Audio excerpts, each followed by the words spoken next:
Ya, Ustaz, terima kasih Ustaz. Assalamualaikum warahmatullahi wabarakatuh. Waalaikumsalam.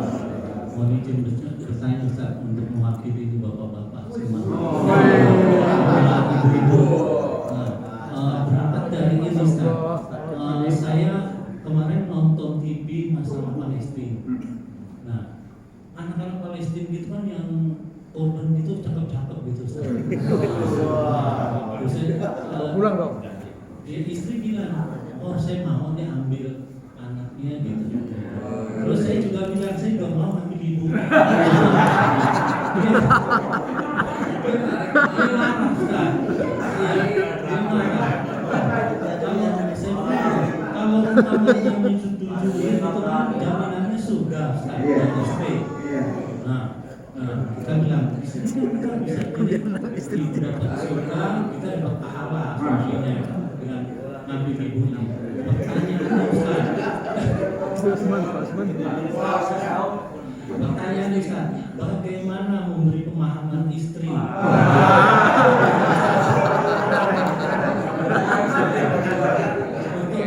Ya, ini secara tasawuf kan menurut Ustaz supaya bisa memberi jawaban.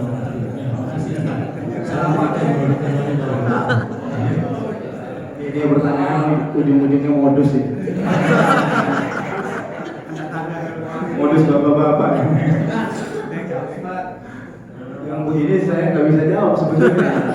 Karena saya juga lagi bingung gimana caranya sebenarnya. Sama-sama lagi mikirin.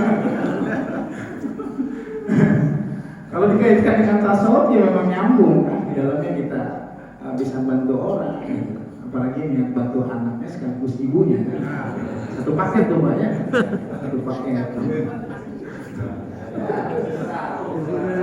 Cuman kita harus bertasawuf juga. Ya. Kan yang kita pikirkan kalau masalah tadi bukan masalah ketidakberanian kita kan sebetulnya. Ada beberapa pertimbangan lah. Ya, walaupun kita semua di sini masuk kategori al-khaifin ya. Orang-orang yang takut sebetulnya. Takut sama istri maksudnya. Kita ini menal khaifin Pak. Jadi untuk mewujudkan yang satu ini meskipun peluang-peluang itu ada, cuman kan ada satu Pak yang kita pertimbangkan. Haruskah kita menyakiti orang yang sudah lama bersama dengan kita? Itu pertanyaannya. Jadi kalau sufi ya masih belum bisa memperhatikan itu, kecuali begini Pak, kecuali maaf ya karunia kalau bapak punya istri yang memang merelakan. Nah ini yang istri model begini ini sufinya tingkat tinggi. Jadi sekarang yang ditarbiyah bukan kitanya Pak, kita tarbiyah istri kita untuk belajar tasawuf lebih dalam. Setuju? Iya di situ, benar ya? Saya suka bilang istri-istri yang belajar tauhidnya bagus, belajar tasawufnya bagus ya pasti dia akan merelakan suaminya kawin lagi. Setuju nggak? Ibu nggak setuju ya?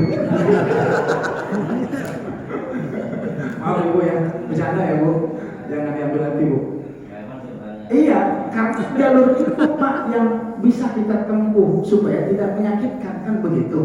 Cuma masalahnya 1001 istri yang model begitu, ya istri yang siap menerima untuk dimadu. Saya punya guru Syekh Rahimuddin. Maaf ini jadi ngomongin yang kayak gini, nggak apa-apa ya? Nah ini buat ilmu ya Pak. Itu dia mentarbiyah istrinya selama kurang lebih 6 tahun untuk bisa menerima orang lain sebagai keluarga, ya kan?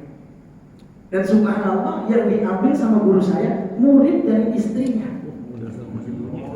Coba 6 tahun prosesnya, ya, sehingga guru saya bilang saya punya istri pertama ini waliyah, ya dia mau terima tanpa bahkan izin resmi, ya datang ke pengadilan agama, tanda tangan kesiapan untuk dimadu, itu dilakukan proses itu. Bahkan yang ajibnya lagi, sekarang istri pertamanya siap untuk mendidik anak dari istri kedua. Ini prosesnya seperti itu Pak. Yang mungkin orang model kita kayaknya belum sampai nih. Iman kita yang sanggup, istrinya nggak sanggup kan begitu. Nah, sehingga saya bilang tadi jalur ini yang harus kita tempuh kalau memang kita mau ke arah yang ya kan sejarahnya Rasulullah semua menikahi istri-istrinya dengan kondisi yang aman dan damai kan. Cuma kan masalahnya untuk menciptakan aman dan damai itu kan gak mudah Pak.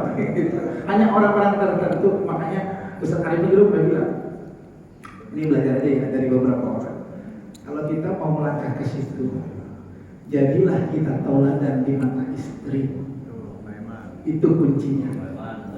Kalau kita masih belum bisa teladan di mata istri, masih banyak celahnya, masih banyak keburukannya, sulit banget. Benar nggak? Itu poinnya di situ. Kalau kita sudah bisa jadi teladan di mata istri, insya Allah nanti istri kita hatinya bakal dibuka Pak. Yang mau nyari orang Palestina, orang Suriah, orang mana-mana, udah Bang silahkan Bang, saya udah ikhlas. Yang penting bulanannya Bang ya, jangan kurangan begitu. Ya apa? Itu aja dulu. Apalagi Bapak mau nyari orang Palestina, mesti siap-siap Pak. Orang Palestina, orang Mesir itu makannya banyak. Iya kan? Nah kalau kita makan ayam dibagi 8. Nah kalau dia makan ayam 1 buat sendiri. Nah siap nggak gitu? Jangan cuma emang ada teman-teman juga bilang, anak mau nikah sama orang Mesir gitu, untuk memperbaiki keturunan. Benar kan? Kan bangga juga kita punya anak keturunan Mesir, keturunan Palestina ya. Cuma masalahnya itu sanggup nggak kita? Tuh kambing dibagi 2 sendiri. Maaf ya bukan. Jadi karena memang pola makan mereka, nah kalau kita kan banyakkan nasi. Kita makan banyak nasinya Pak, nasi sepiring gentong, ayamnya cuma semit kalau ayamnya sedikit. Nah kalau dia nggak makan nasi, makannya roti is, rotinya segemplong, ayamnya 1. Nah, udah lu pikirin aja dah.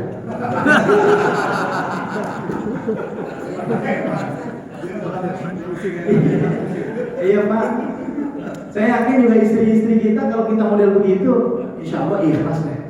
Bener nggak? Kayak sekarang perbaiki dulu ekonomi Pak, kalau mau kawin. Itu kuncinya.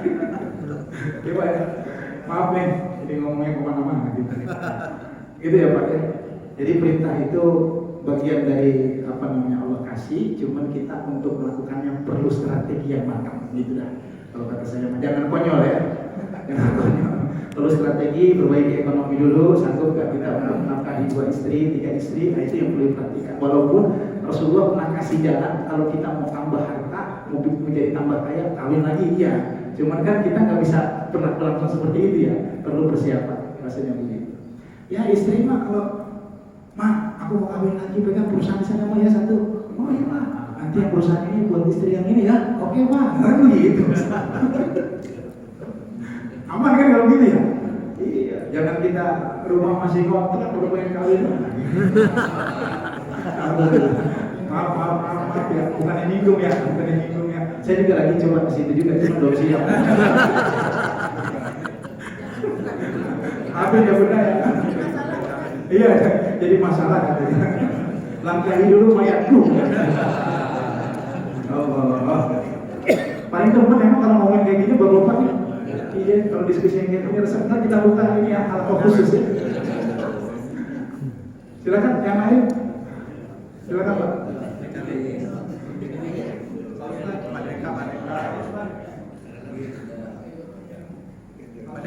Merdeka.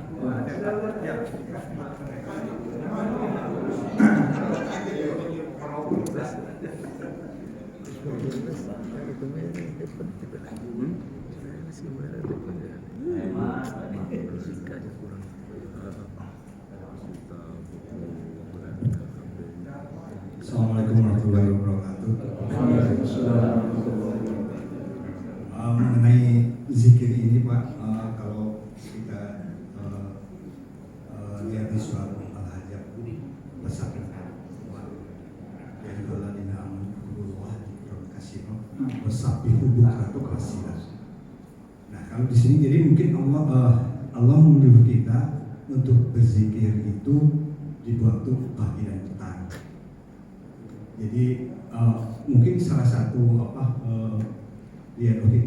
latihan kita itu mungkin untuk berzikir selamanya itu dimulai dari kita selalu berzikir di waktu pagi dan petang. Jadi gimana Pak itu? Baik Pak.